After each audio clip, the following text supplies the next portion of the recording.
Happy to announce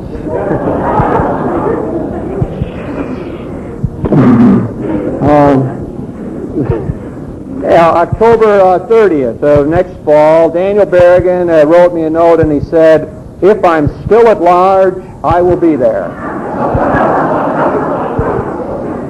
Which I thought was very nice. He'll be here for an evening light. It's a Sunday. Anyway, Daniel Berrigan says the bishop's pastoral is absolutely atrocious. He is what I call a radical pacifist. Now, where would I locate Dorothy Day? Well, my own inclination is to locate her with the inclusive pacifists. That is, the people who personally take a totally pacifist view, think all violence is wrong, but who would be willing to cooperate with those people who don't share that conviction.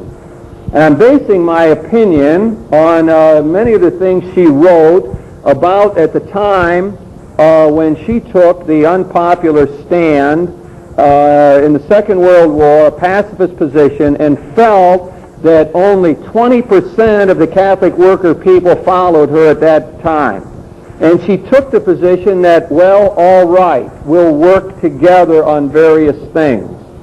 So my own thought on it would be that she would be opposed to that as her own personal creed because it's too open to war, I suppose, and not radical enough, not pacifist enough. But I think she would be pragmatic enough to support it. Daniel Berrigan, in his Long Loneliness, characteristically looks at Dorothy in a different way. I have to give him that. Her big thing is, in talking about Dorothy, is that she knew how to say no, that she gave fearless no's when it was called for in the moral life.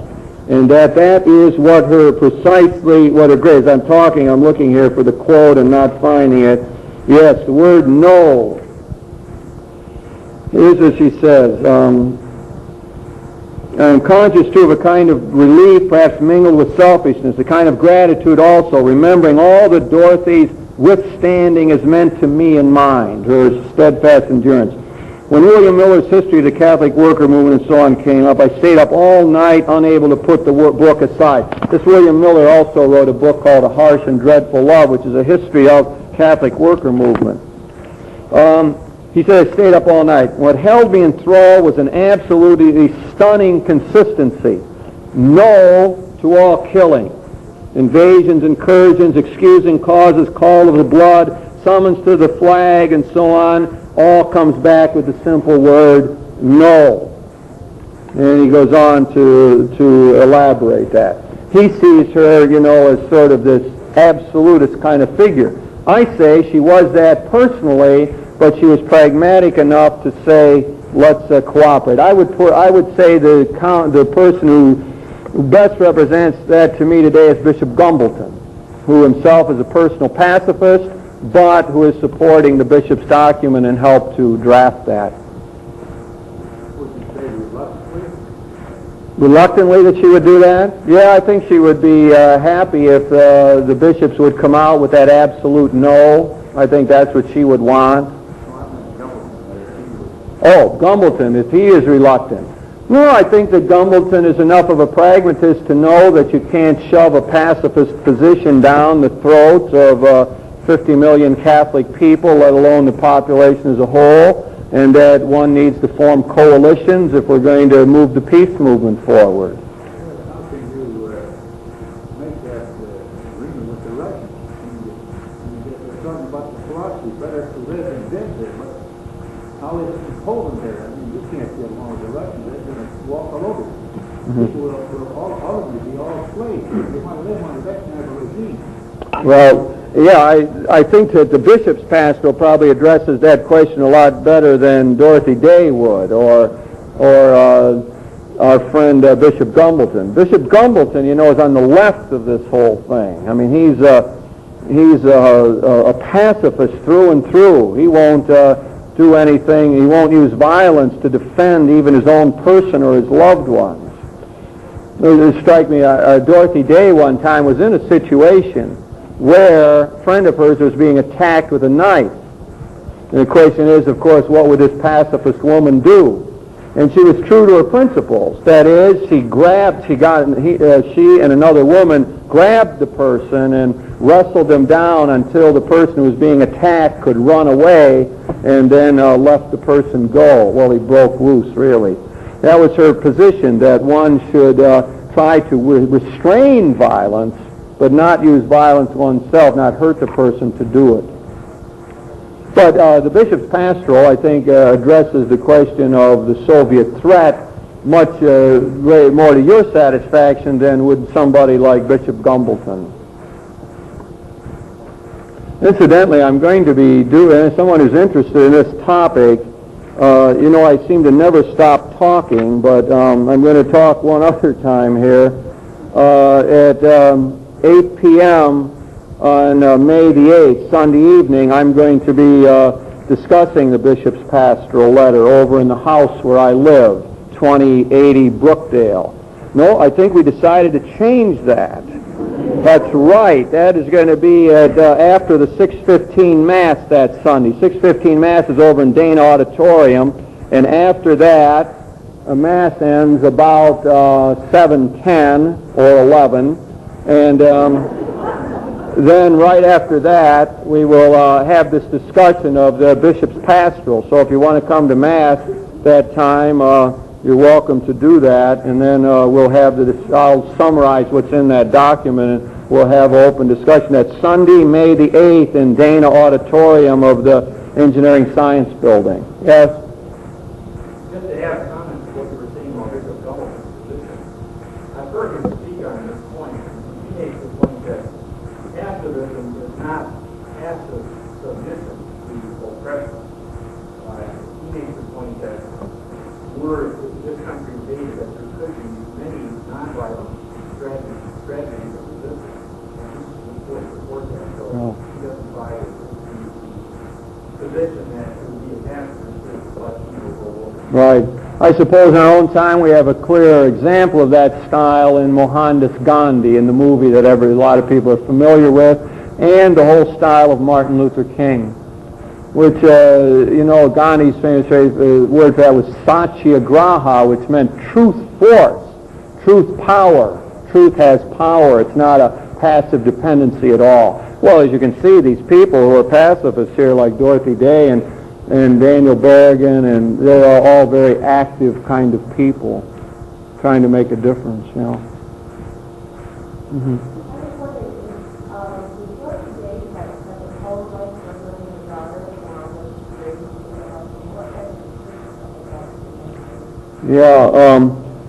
Well, first of all, that a lot of times her daughter was boarded out. She would be with other people or was sent away to various schools and so on. But Dorothy always tried to find time, like weekends or a particular day, to be with her. At times, she lived right with her in some of these houses of hospitality. They moved all over. I mean, Dorothy was, she was in Mexico for a while with her daughter. She was in Florida for a while with her. She used to go down and see her relatives there. I think her family was living there at times. Her daughter had not really the intellectual interests of her mother. She seemed to be more interested in handicraft and doing things with one's hands. She didn't seem to be into liberal arts. She sent her to a very nice Catholic boarding school that sort of was giving a liberal arts training for college, and she really wasn't interested in that.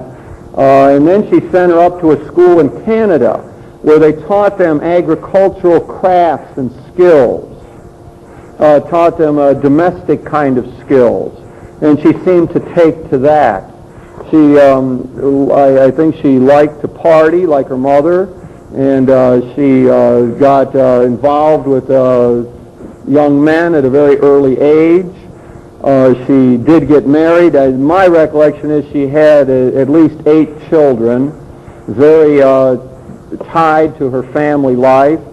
She, I think, and her mother got very close together in later years. Dorothy says, I don't know if I'll find a quote quickly, but I mean, she really did love her daughter and respected her, and they had their troubles, like all parents would. She told Tamar of her love for her. You alone, this is what she's saying to her daughter, you alone do not make demands on me, but welcome me when I come and do not reproach me. You do not know how grateful I am for that. You are a real comfort to me always. That's Dorothy talking about her daughter. And they did have their troubles, and she at times didn't understand, and I don't know that she was thrilled exactly with the way their whole family. Tamar and the children had ceased practicing their religion, finding nothing there that seemed to have any meaning for their lives.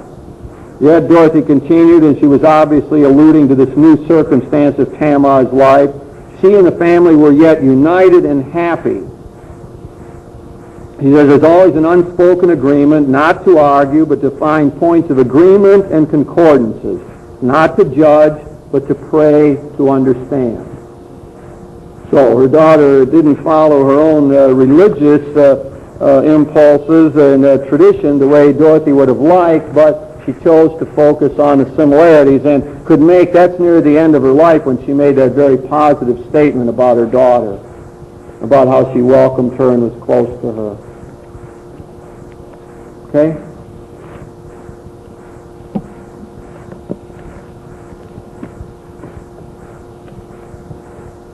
Oh, we can't quit yet, can we? I'm just getting revved up. What do we... Yes? No, I think she definitely... Well, she was early in her life. The question is, was she really communist? I tried to sort that out a bit. I mean, when she started out, she was clearly taken by, what the communists held. The class revolution, she tended to look at the world in terms of class struggle. She was clearly on the side of the workers. When the Russian Revolution came, she was very happy. She went to Madison Square Garden or someplace and joined with thousands of other people rejoicing. They thought it was that's 1917, thought it was one of the great things that had happened. And she was very much, and her friends were all communist, or strongly leftward leanings. So I'd say, I don't know that she was ever a card-carrying communist, but certainly her sympathies were in that direction. But with her conversion, that all changed. She really saw through the whole difficulties of the Marxist system. She didn't like the materialism that it contained. She didn't believe in the kinds of denials of freedom that they ended up imposing on people. She was wide-eyed. She knew what was going on. She understood the world, I think, and she saw the totalitarian character of a lot of the communist world. Some people wanted her to say more against it, and I'm not sure that she really did. She was strangely silent during the McCarthy era, the early 50s. She didn't seem to say when the communists were being persecuted at that time. I think some of her former friends wanted her to speak up more, or I should say many people who were accused of being communists who really weren't. And she didn't really have a lot to say during that time. But she clearly moved in another direction. Her principles were the gospel. What Jesus said in the Sermon on the Mount, that's what counted, not a Marxian-type analysis. And in fact, more and more she got away from that class consciousness idea. I don't think she thought it fit so well for the United States. It was always back to that Christian personalism. You're supposed to love other people. And it's love that would transform the world, and not so much a communist system. But she remained against the capitalistic system throughout. She thought that exploited people and was not the right way to organize ourselves economically at all.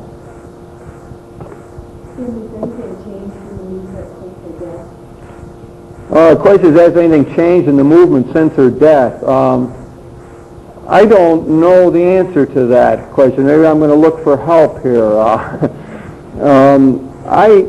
I don't know that well enough. Some people have talked as though, well, it will be dead without her. She died in 1980. We've had time to test that. I think that it probably lacks the focal point that it had before. I don't know that there's any, this Catholic Worker is still published. I don't think there's any great change in editorial policy. I think that some people think that it's a movement of the past in a way, that its heyday is gone, that maybe one doesn't move in that direction. Can anybody want to help me with that? Say anything about that? Yeah?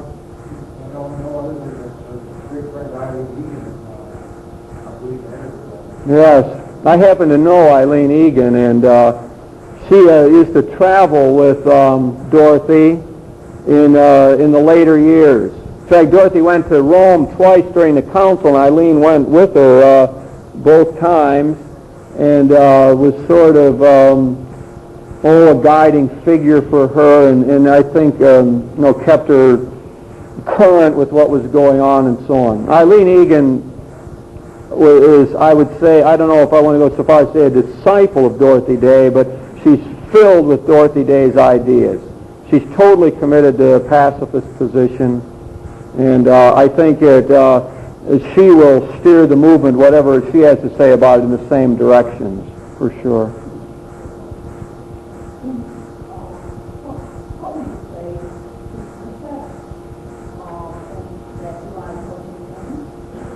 Yes, yeah, I think she's a prophet. I didn't get around to saying enough about that, did I? I'm glad you asked that question. That's Roman numeral 4 of my talk.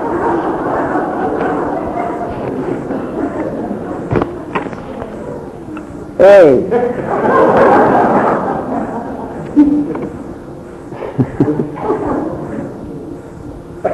Yes, I do have the recorder on now, so I will get into this part of my talk. Religious experience, a lot of people left and won't hear that. Religious experience is a very broad umbrella term as I'm using it. It includes very different kinds of perceptions and being in touch with the divine human relationship. The depth dimension of life is experienced in very many different ways. Now, we'll talk about the mystical experience with Teresa of Avila, which is the experience of the unity with God, the closeness. There's a positive side to that. The prophetic experience, as I use the term, is the experience of the distance between God and the world. In the prophetic experience, God is very much the judge of what's going on. The person walking around with the prophetic experience feels the contradictions in life. They see the evil around them. They're very much in touch with suffering. And it's sort of like, hey, we got to shape this up. The world's screwed up. We got to do something about it. That's the characteristic stance of the prophet. If you go back to the Hebrew Scriptures, Amos goes in there, says, you fat cows of Bashan. You people are living in luxury while the poor are suffering. That's what they feel. And what do they say in response? Thus says the Lord God. The Lord God is the judge upon all of that evil in the world. So in that sense, that's what I think the prophetic experience is all about. That's why I use that title. So it is nice that I'm addressing it. The prophetic experience. Now, the gap. Isaiah is the prophet, and when he encounters God, it is unworthiness. Holy, holy is your name. God's vast, transcendent. The prophets are not chummy with God, like, hi God, how are you? And feeling he's patting him on the head. For the prophets, God is powerful. He's the king. He's the judge upon what is going on. And therefore, they often see the contradictions in the society, the way the holiness of God is violated in his creation. And that's what Dorothy Day saw. She felt it. You know, she's not running around feeling great union with God. She doesn't. That's remarkable about her life. And she's so important for people to hear about, because a lot of people aren't mystics. A lot of people never had ecstatic experiences. They're paying the bills like Dorothy Day. And it's so important to know that a holy person, a saintly person, is in that same boat. That's part of authentic religious experience. Because you'll notice last week I answered a question. I listed a little more harshly than I should have. It was a question of saying when Thomas Merton heard the bells of Gethsemane, was that a mystical experience? And I said, no, that isn't. It's like, you know, the premise is that all religious experience is mystical experience, and it isn't. There's a great variety of religious experiences, as to use the title of William James's book on that topic. And the prophetic experience is just as valid, just as much a part of being in touch with God. It's like more experience. Instead of the presence of God, the feeling is of the absence of God. Where is he in this world where there's war and poverty? Where is my God? That's more how Dorothy experienced life. God's absent in a way. How can the world be like this? And when you feel that, then you know you got to do something about it. And I think that, geez, I love that last thing that I read to you about, you know, it's, in a sense she had a plan given to her by Peter Moore, but in a sense she just responded to need. She didn't know what was coming next. She didn't know where the next dollars were coming from. She didn't know who was going to be in the soup line. A lot of times they didn't know where the food was coming that day to feed the people in the line. It always came. Someplace they would come up with this food. Always wasn't the best, highest quality, but they would find something. That's the way it seems to me she functioned, as this ad hoc kind of way. Prophetic experience. And anybody who feels the absence of God and says, geez, I ought to do something about it, or sees the suffering of the people and says, I ought to do something about it, or reaches out to someone who's hurting, I think has a genuine religious experience. And I would name it that prophetic experience. It is the concern for social justice, of course, in other language. Let me just take another couple minutes to... I believe that very often the people who get involved then in the social justice effort find their religious experience precisely in doing that. In other words, they often feel a sense of being lifted out of themselves in making this effort. A lot of times people who have been on peace marches or rallied around a cause feel that that's a liberating moment, exhilarating time, because you feel like you're part of something bigger than you are. And so I think a lot of the experience of those kinds of people comes right there. That's why her communal experiences were important to her. One time she got picked up on the charge of being a prostitute in Chicago. And she was in this hotel room of the Wobblies, as it's called, the labor union. And it was a hotel being watched by the FBI. And there was a woman there who was sick. Dorothy went to visit her. Well, she wasn't in there very long, and the police were at the door and arrested her. And she was taken down, subjected to all the indignities of being a prostitute, treated like a prostitute. And while she was in there, she had this sense of solidarity with these people. Far from being the kind of experience that she was hurt by it, no doubt about that. But she had this experience of oneness, in a sense of them. Solidarity is the better word. Solidarity. Now, it wasn't a mystical type thing, but just a common sense thing that, look how these women are treated, and terrible indignities that they were subjected to and so on, and how their lives were messed up, and how everything, was wrong with what was going on with them. And it was just a horrible kind of scene, what went on there. And it hurt her very much. And she didn't get over it easily. But it was that bonding again with these women, as though she felt closer to them than the society women she was in jail with, when she was on with the suffragists in Washington the first time she was arrested. Those were all well-to-do women from New York who were out there marching to get the women's voting rights. And she didn't feel that same solidarity that she did with the outcasts. Very much like Jesus in that. That's how Jesus was, wasn't he? He seemed to have this special solidarity with the outcast, special feeling for the marginalized in his society.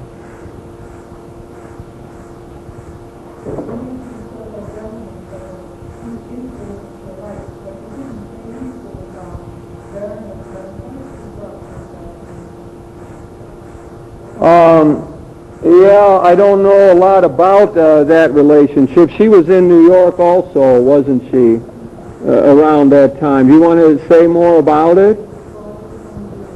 Well, I don't think that I can comment that much about it. I know that there was contact, and I know she had a tremendous feel for the social apostolate. There would seem to be kindred spirits, but I don't know of any meetings, actual meetings between them. Do you? Or why don't you tell us?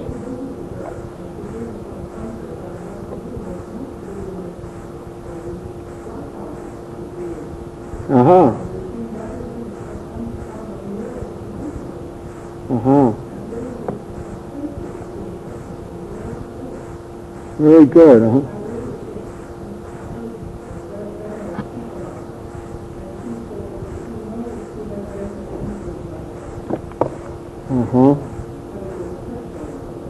Yes.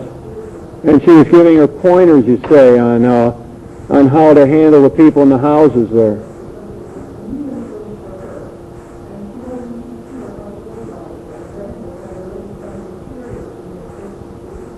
Yes. Didn't she work in Harlem for a while? Yes. That ties in with Thomas Merton. I think he had worked with her for a while he was in New York. Yeah. Well, that's very helpful. Love to have those fill-ins like that. Anybody else? Yeah?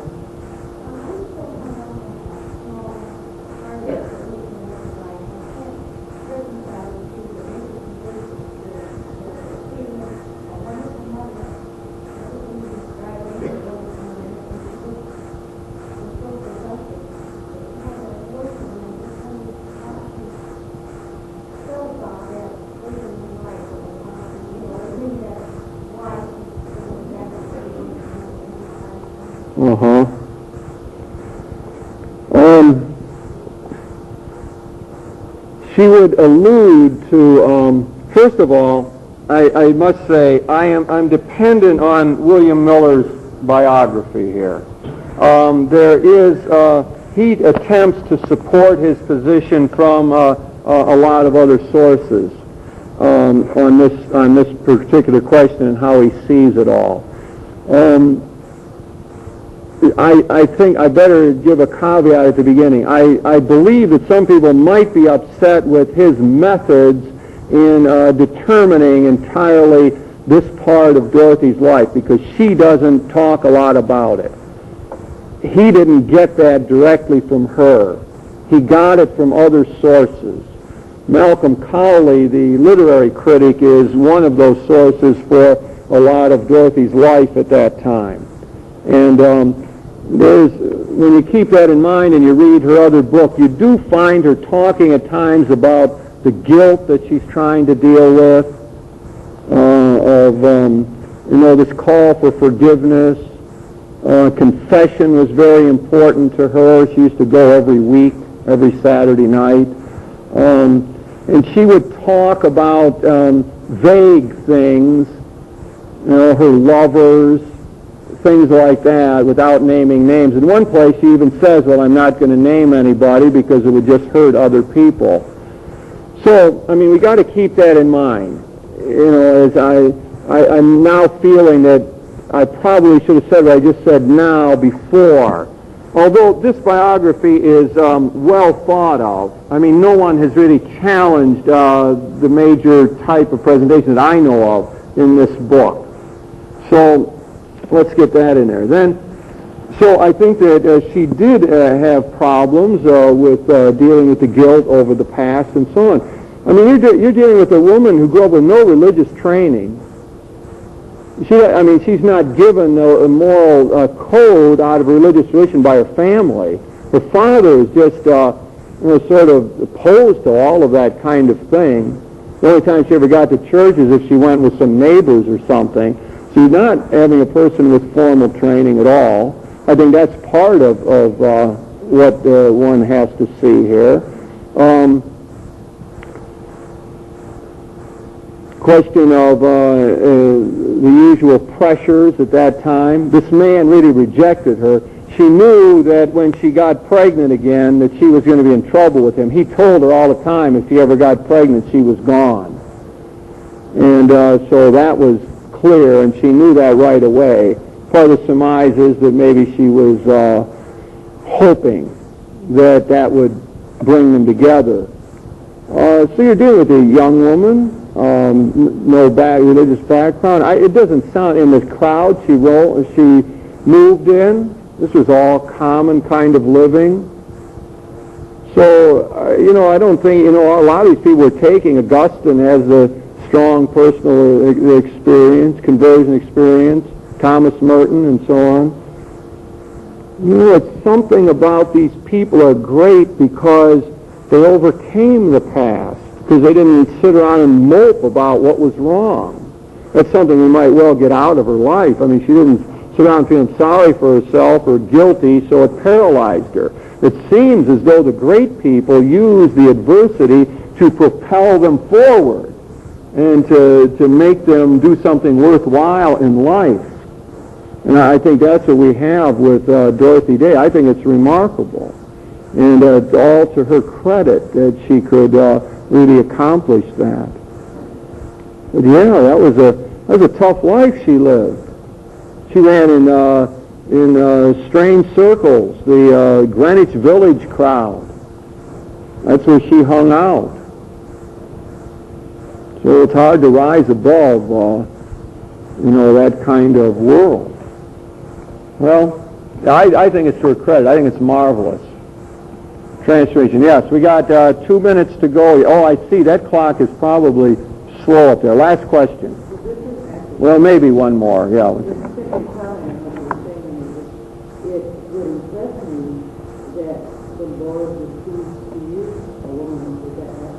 Yes. Well, the Lord has seemed to do that. A comment is made, it's interesting that the Lord would choose to use a woman with that background. We look all through history, who is used? David and Bathsheba. And what does he do? He gets her husband killed, puts him up in the front line. Peter, he denies the Lord. I mean, geez, it's hard to imagine. And he becomes the leader of the community. It's all the way through history, isn't it? That people like that are, by the power of God's grace, are raised above their situation. And they have to cooperate with that. That's what it seems to me is the valuable thing. She didn't mope. She didn't let the guilt hold her back. Move forward. Last one, yeah.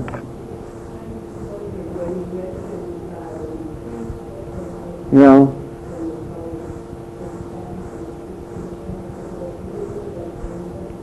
I don't know. Does there anybody, I don't know that. I didn't use that priest name. The priest that she interacted with was Father Roy, R-O-Y, and then Father Hugo, which is the main one, and he wrote a book on it, about that movement. I've never known it in any other context. Anybody else here?